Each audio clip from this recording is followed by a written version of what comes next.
Class 12 semester 3 chapter 3 এই যে অধ্যায়টি সমকালীন বিশ্বে নিরাপত্তা ধারণা, এইখানে আজ তোমাদের 7th পার্ট বা সপ্তম অংশের 30টি এমসিকিউ কোশ্চেন আলোচনা হবে।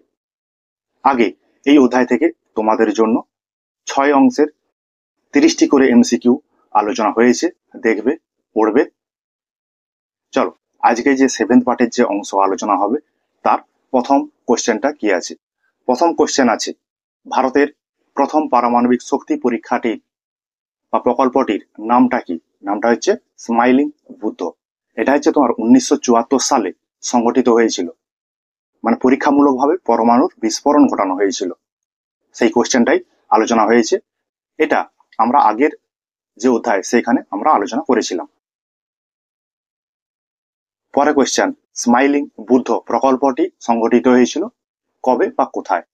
1974 খ্রিস্টাব্দের রাজস্থানের পোখরানে। তখন আমাদের প্রধানমন্ত্রী ছিলেন ইন্দিরা গান্ধী। তার নেতৃত্বেই এই পোখরানে রাজস্থানে পারমাণবিক বোমা পরীক্ষামূলকভাবে বিস্ফোরণ ঘটানো হয়।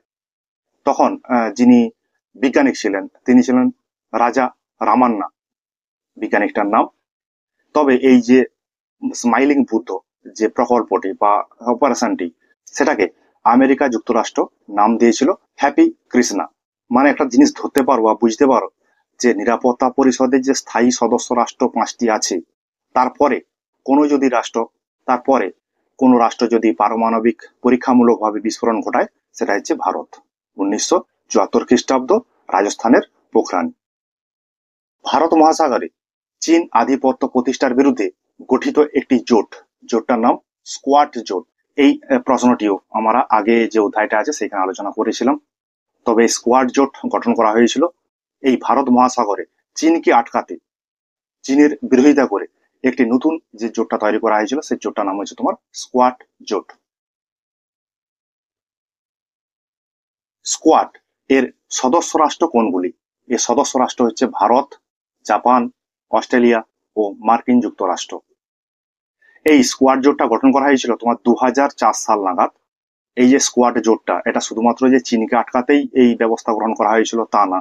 এটা হচ্ছে সুনামি, ভয়ঙ্কর যে একটা ঘটনা, যেটা 2004 সালের 24শে ডিসেম্বর তারিখটা, সেই তারিখে হয়তো তোমাদের অনেকের জন্মই হয়নি হয়তো। সেই তারিখে ব্যাপক আকারের একটা সুনামি ঘটেছিল।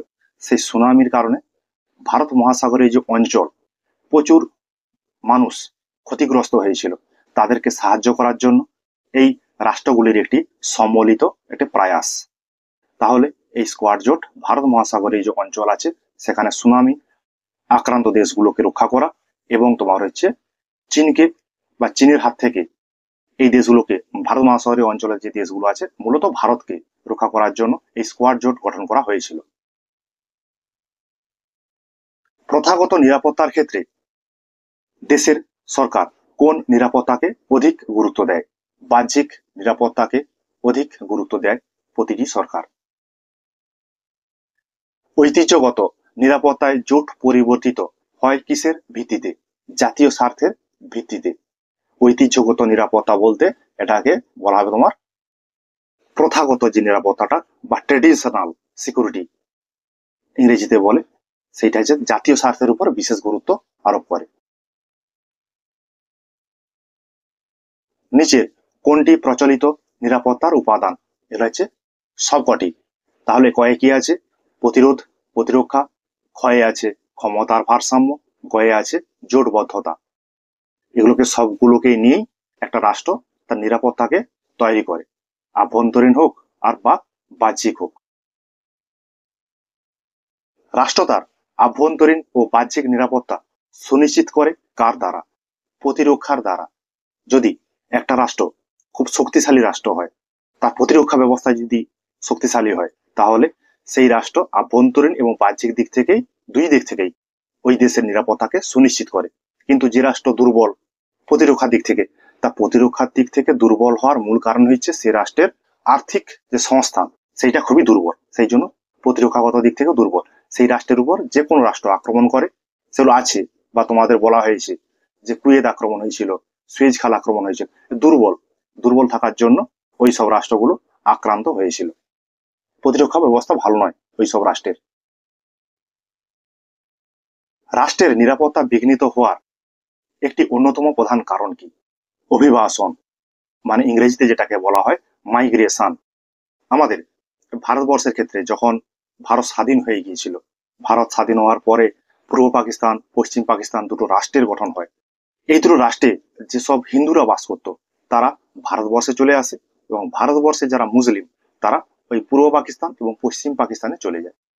এর ফলে একটা ভারতবর্ষে সেই সময় 1947 সাল নাগাদ রাষ্ট্র নিরাপত্তা বিঘ্নিত হওয়ার আশঙ্কা রয়েছিল, যার জন্য প্রচুর মানুষ মারা গেছে বা প্রচুর মানুষের জীবনহানি হয়েছে ওই সময়।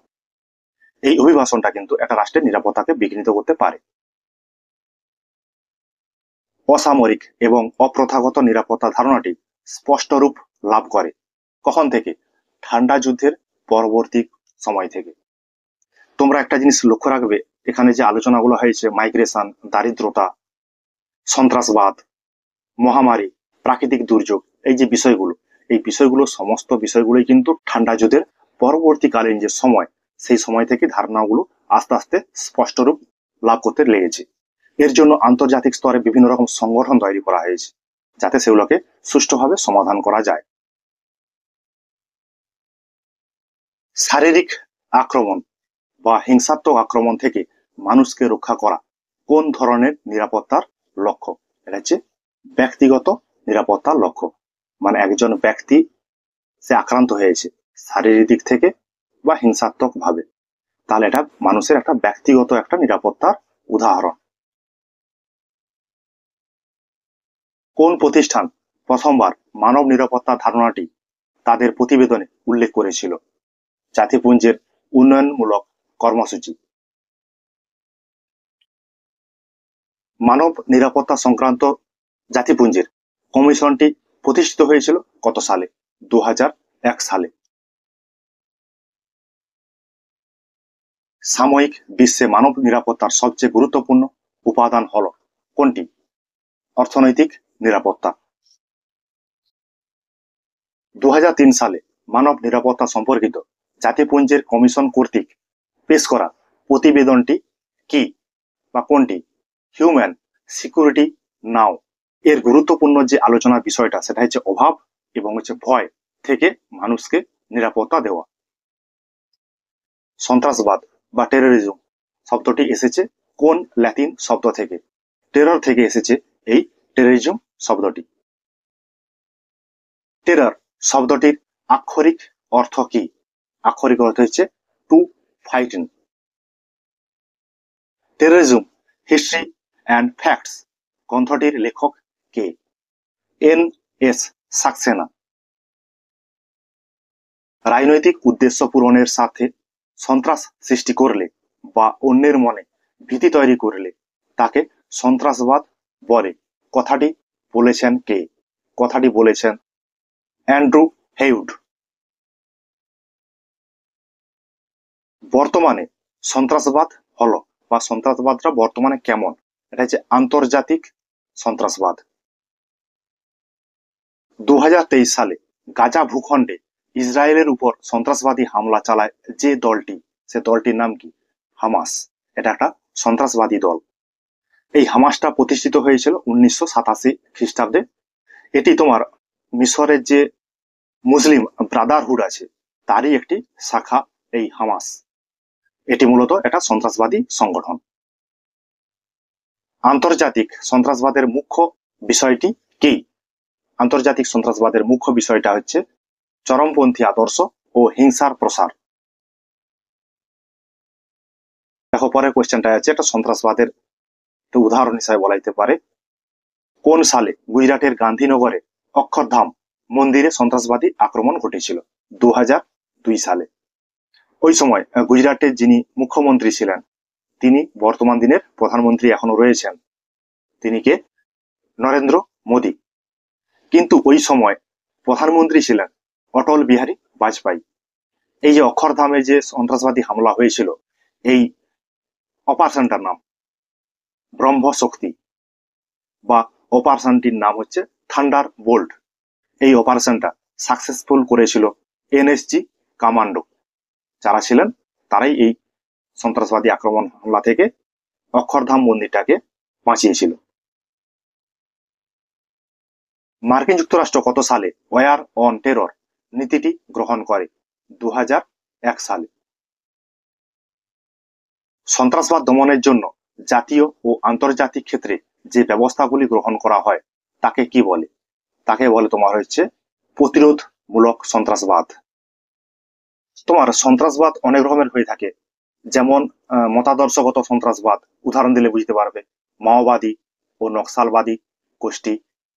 আত্মরক্ষামূলক সন্ত্রাসবাদ আছে, তার উদাহরণ হচ্ছে তোমার হামাস, LTTE। জাতিগত সন্ত্রাসবাদ আছে, যেমন হচ্ছে খালিস্তান আন্দোলন, আসামের বোরো আন্দোলন, আলফা ও উলফা। ধর্মীয় সন্ত্রাসবাদ রয়েছে ISIS, আল কায়দা, তালিবান ইত্যাদি ইত্যাদি। সেই রকম একটা রয়েছে প্রতিরোধমূলক সন্ত্রাসবাদ। কত খ্রিস্টাব্দে জাতিপুঞ্জের সাধারণ সভায় অ্যান এজেন্ডা ফর পিস রিপোর্টটি পেশ করা হয়েছিল? 1992 খ্রিস্টাব্দে। সালটা আছে তাহলে কত? 1992 সাল। এই সালের আগের ঘটনাটা কি?